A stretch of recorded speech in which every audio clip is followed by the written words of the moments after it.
before we start, I really want to clear up a argument we had with the cameraman. Elton John undressed. Tell me you're wearing clothes. I've had a nickel for every time I got that question. No, I think you have to be a little bit more creative in your understanding of what the show is. The idea behind Elton Undressed is that I strip away the excess that we associate with Elton John, the flamboyance, the theatricality, the costumes, the rock and roll orchestrations, the persona, and really get to the essence of like the songs themselves and what makes his songbook so timeless and so universal. I mean, everybody knows those songs. Like, I mean, young children.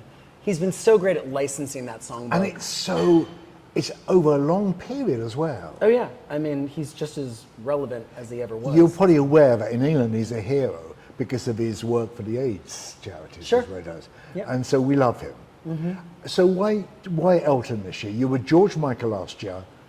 Why Elton this year? Well, this was the second season of doing the show, and we had a great amount of success with it. But like, I mean, who doesn't love Elton? And I think, you know, I present the premise in the very beginning of the show that it's like the show starts with a big flourish, all the things that you associate with him, and then I sort of say, what if we don't do that? You know, what if I talk to you about like what makes these songs so spectacular? So when I think of Elton, I think of This Is My Song, which is one of the quieter, not shouty pieces, and the way he's affected other people. He's one of the few that's lasted. Yeah, he is. I mean, up until like now, I mean, you know, just within the last few years, he's had like charting hits with contemporary pop stars. I mean, I think he's done a miraculous job of staying very relevant for decades. And like your other hero last year, George Michael, he was very cautious about his sexuality to start with. Was he? I mean, I understand. I read his autobiography, and I understand that he outed himself like in Rolling Stone, like in the 70s. But didn't he marry? He did. Thank you. He did. Which George never did. But they're both North London boys. Just maybe there's something in the water in North London. Do you know the story of like Someone Saved My Life Tonight and like what that's about? No. What that song? Do you know this? Do you know the tune? I know the tune. Is it maybe when he was doing too many? No. So listen, check this out. He played in a soul band before he became a solo artist. He played in a soul band with, I can't remember the artist's name, but he was this big queen, like who was the lead singer of that band. They were friends, and Elton this was before he married a woman in the 80s. He was engaged to a woman in the 70s and could not understand why leading up to the wedding he was feeling suicidal. And this singer, this gay guy, sat him down and was like, girl, like, you can't marry a woman. Yeah. And so he called off the engagement because this guy was like, you're gay, like you need to accept that. And then Bernie Taupin wrote that lyric about that moment, that he was like, a friend helped me see the light and sort of helped me escape a terrible mistake. So I can't remember the background because I know with George, it was very much a family background, being Greek and being difficult. Why is it with British gay singers we just don't? I mean, even Freddie struggled with his sexuality. Well, I think there was a different time too. You know what I mean? I think all celebrities really struggled with the ability to just be themselves and be open and be authentic for a time. And I think, you know, the 70s, when most of these artists, like Freddie Mercury and Elton John, were sort of at the apex of their careers, like there was also kind of like, it was a cultural, I think, thing to tease that a little bit, to sort of walk the line, but not necessarily like divulge, you know, exactly what was going on. David Bowie, you know what I mean? We love David Bowie. So, but I don't know, I think times have changed. I think like someone like Sam Smith is like really interesting, another British artist. You know, I think he makes me cringe a lot of the time. Me too. With sort of like sorry Sam, I love your music, but like I think, you know. Stick to the radio. But I'm fascinated by the fact that everything is so like out in the open and sort of like, so this is me and this is my authentic truth. But Todd, you've gone gay. You've got Donna Summer here. I have. And you know, you sound so shocked that I've gone gay. No, because I'm of a generation where we still hated her. Yeah, I think you're not the only one. I know. You know, I was at I dinner. can't remember why now. But isn't that the thing? I Yeah. think like there are so many people who are like, But we you know, love the didn't she music. decide she wasn't on our side? Didn't Yes, she I decide think she she wasn't did. our friend? And can I tell the story of sort of like what I discovered Yeah, in creating okay. the show? Yeah, do. Because like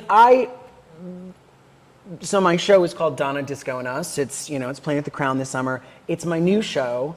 And it was a much harder show to construct, to figure out how I, as like a white boy, was gonna sort of deliver this songbook and tell a story. Don't tell me you're in drag. I am not in drag. Good, okay. I wouldn't go anywhere near that. Okay, sorry. No, you don't want to see. No, Okay, you don't want to see. back me to drag. Donna.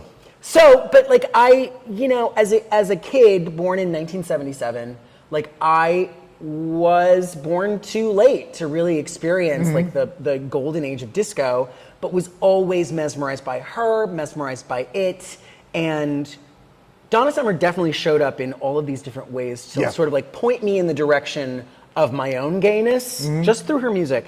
And at the same time, I think as I came into adulthood, I understood that there was this sort of murky thing that happened where she was sort of left on the outside of like glorified gay divas. It was a combination of things. And so for this show, I interviewed 16 gay, lesbian, trans people born before 1965 to discuss with them a number of topics about Donna Summer's impact on them, right, at the time. And there were sort of two camps when these questions came up about controversy. The first camp was, yeah, something happened. Didn't she go religious? Didn't she sort of say something terrible about us? But they couldn't quite tell you what happened. No. Right? But they still kind of believed it. Most people were like, I've forgiven her, but like it stinks that it happened. And then there was this other camp that was like, I know exactly what happened. And the story is this. She was going through a really dark time in the 70s with her fame, and knew that she needed some kind of spiritual help. And so she returned to the church, became very vocal about how relieved she was to have found Jesus again.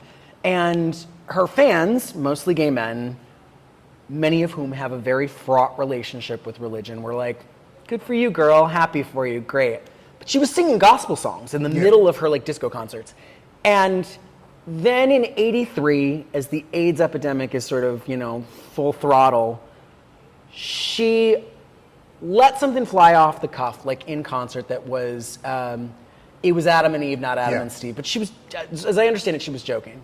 That then became a rumor that she said much more ominous things, that she said really ugly things that she didn't really push back on until like it was published 9 years later, and then she's filed a lawsuit and won $10 million, you know, for libel. This year you're accompanying Vala Jean Merman. I am. I mean, what else do you do? I'm the hardest working man in show business, honey. But isn't Vala wonderful? But I have to tell you, it's a grueling schedule that I'm on, but it is a joy to show up 5 nights a week and do this show with Vala Jean Merman. It is such a great show, and we are having so much fun, and he's the loveliest person to work with in the world. I'm having an absolute blast, so I feel very lucky to get to do that. You know. Did you get a night off? One night. I'm off on Sundays. So what happens after the summer? Are you taking these shows on the road? Yes. You have a tour? It's quickly taking shape, which is kind of cool. Like I have my shows booked in different places, and then I get to tour with Varla as well. Vala's doing a big tour this year. Yeah. A very big tour this year. So I'm going to be a busy boy. And you're thinking ahead for next year. Are we going to do, Freddie? No. That's not your music. No. Have you run out of English people? Huh? Have you run out of English singers? No. Okay. Not You're not necessarily. going to tell us much, then.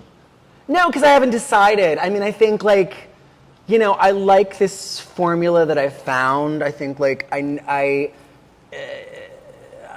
there's part of me that wants to sort of wriggle away from the single artist. Oh, this guy does tribute shows all the time, even though they're not your traditional tribute shows. They're shows in tribute to an artist, but that tell a unique story. But I don't know. I'm trying to figure out like what the next chapter would be. The interesting thing we like it's not just the music, but the connection, the gay connection is important to us. Yeah, it's important to me too. Yeah. I think from a historical perspective, an emotional journey kind of like story.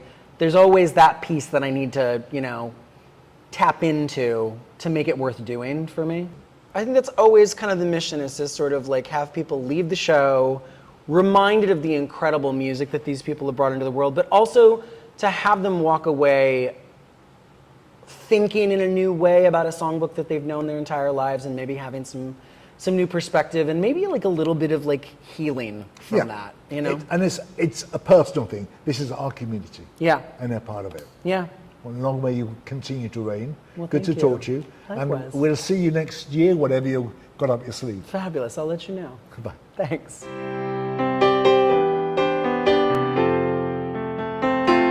And I guess that's why they call it the blues.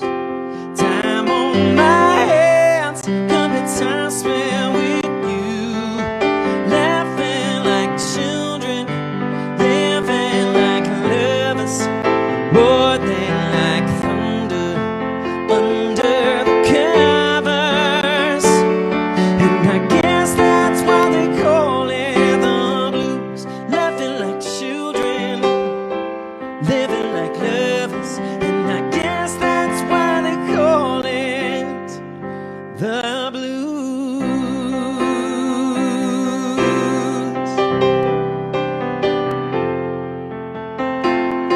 And I guess that's why they call